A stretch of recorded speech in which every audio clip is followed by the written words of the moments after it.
नमस्कार।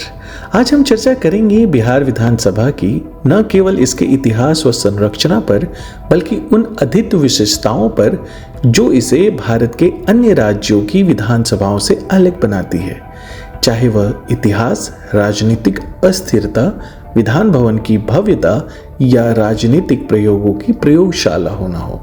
बिहार विधानसभा का स्वरूप अत्यंत रोचक है। बिहार विधानसभा की स्थापना 1937 में हुई थी, जब ब्रिटिश भारत में गवर्नमेंट ऑफ इंडिया एक्ट 1935 के अंतर्गत प्रांतीय विधानसभाएं गठित की गई थी। यह भारत की सबसे पुरानी विधानसभाओं में से एक है। 1937 में हुए पहले चुनाव में कांग्रेस को बहुमत मिला, लेकिन श्री कृष्ण सिंह के नेतृत्व में सरकार तब बनी जब 1939 में कांग्रेस दोबारा सत्ता में आई। स्वतंत्रता के बाद बिहार विधानसभा को भारतीय संविधान के तहत नया स्वरूप मिला और 1952 में पहला आम चुनाव हुआ। सदन की संरचना और शक्ति के बारे में अगर हम बात करें तो बिहार की विधानमंडल 2 सदनों वाला है। विधानसभा यानी कि लोअर हाउस, विधान परिषद यानी कि अपर हाउस। वर्तमान में बिहार विधानसभा की कुल 243 सीटें हैं। बिहार उन कुछ राज्यों में से है जहां अब भी विधान परिषद यानी कि लेजिस्लेटिव काउंसिल अस्तित्व में है। यह भारत के केवल 6 राज्यों में है। विधानसभा भवन की विशेषता। बिहार विधानसभा भवन का उद्घाटन 7 फरवरी 1921 को हुआ था। यह भवन ब्रिटिश वास्तुकला का शानदार उदाहरण है, जिसे A.S. एलियस ने डिजाइन किया था। इसके अंदर एक विशाल केंद्र कक्ष यानी कि सेंट्रल हॉल, सुंदर गोलाकार गुंबद और ऐतिहासिक आर्ट गैलरी है। इसमें लगे विशाल क्लॉक टावर और पुरानी लिफ्टें अभी भी चालू हैं, जो इसकी ऐतिहासिकता को दर्शाती हैं। राजनीतिक प्रयोगशाला। बार बार बदलते समीकरण। बिहार को राजनीतिक प्रयोगों की प्रयोगशाला कहा जाता है। यहाँ 1990 के बाद से राजनीतिक स्थिरता पर बड़ी चुनौती रही है। कुछ अद्वितीय घटनाएं हुई हैं। 1990 यानी कि लालू प्रसाद यादव का उदय, मंडल आयोग लागू करने के बाद सामाजिक न्याय की राजनीति को बल मिला। 2005 विधानसभा चुनाव में 2 बार मतदान हुआ क्योंकि पहली बार कोई स्पष्ट बहुमत नहीं आया। यह एक संवैधानिक अस्थिरता का बड़ा उदाहरण है। नीतीश कुमार की राजनीति। नीतीश कुमार ने बार बार गठबंधन बदले, एनडीए से यूपीए और फिर एनडीए में वापसी। यह राजनीतिक पलटियों का अद्भुत उदाहरण है। जातीय और सामाजिक समीकरणों की भूमिका।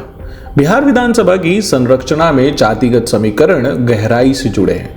यादव, कुर्मी, ब्राह्मण, भूमियार, दलित और मुस्लिम वोट बैंक विधानसभा सीटों पर भारी प्रभाव डालते हैं।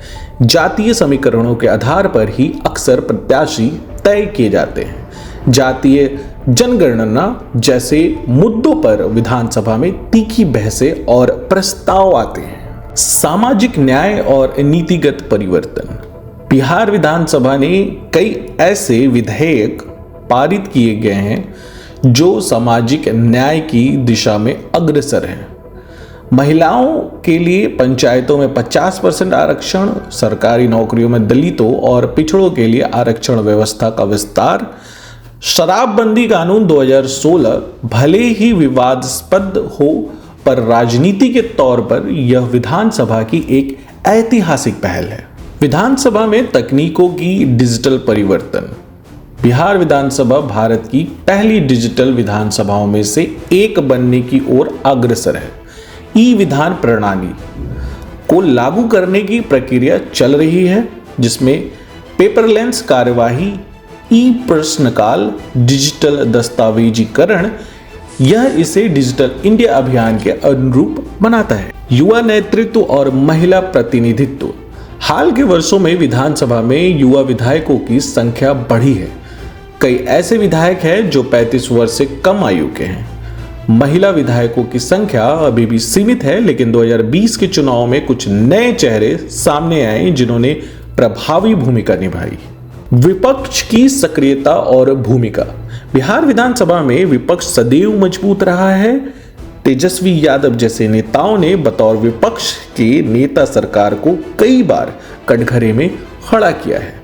प्रश्नकाल, विशेष ध्यानाकर्षण प्रस्ताव और बहसों में विपक्ष की सक्रियता इसे जीवंत लोकतंत्र का प्रतीक बनाती है। अब हम कुछ बात करते हैं रोचक तथ्यों पे। विधानसभा में अब तक का सबसे कम समय तक चलने वाला सत्र मात्र 10 मिनट का था, जिसमें कोई कार्यवाही नहीं हुई।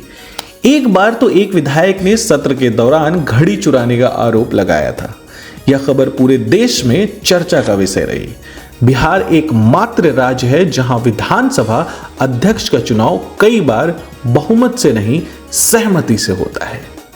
बिहार विधानसभा केवल एक विधायी संस्था नहीं, बल्कि एक जीवंत लोकतांत्रिक मंच है जो राजनीतिक विविधता, सामाजिक बदलाव और ऐतिहासिक चेतना का प्रतीक है। इसके संवैधानिक महत्व, राजनीतिक प्रयोगों और सामाजिक सरकारों ने इसे भारत की राजनीति में एक विशिष्ट स्थान दिया है।